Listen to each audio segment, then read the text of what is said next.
দেখি কি অবস্থা, দেখি মাথায় ইট দিয়ে মেরেছে, বুঝলে? ঠিক আছে তুই অনেকটা ফেটেছে, আমি ওখানে তো আছে অনেক 2-3 জায়গা ফেটেছে। আমি বেঁধে দিই একটু, এটা বাঁধো।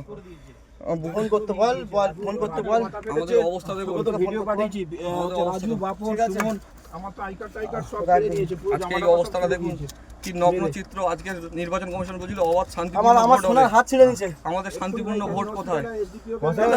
আমরা চুপচাপ বসেছিলাম, আমাদের একজন কর্মীকে আমরা ভোট করাতে নিয়ে গেছিলাম, যে ওই ভোটে ঢুকতে পারছিল না, তাকে ভোট করে নিয়ে যাচ্ছিলাম। আমাদেরকে প্রাণে মারার চেষ্টা হচ্ছে, গলা টিপে ধরা হয়েছে, আমার সোনার হাত চোখে মুখে যেখানে ইচ্ছা ইট দিয়ে মারা হয়েছে। আজকে দেখুন, আজকে আমাদের অবস্থা দেখুন কি অবস্থা। এইটা অবাধ শান্তিপূর্ণ ভোটের নামে এটা ভোটের উৎসব চলছে। কমিশনের কাছে বারংবার আমরা বলেছি এটা সম্পূর্ণ একটা সেন্সিটিভ জোন। এখানে সিআরপিএফের না কিউআরটি টিমকে ঠিকঠাকভাবে পেয়েছি, না সিআরপিএফ আছে, না কোনো রকম এরিয়া ডমিনেশন হয়েছে। আজকে তার পরিণতি দেখুন।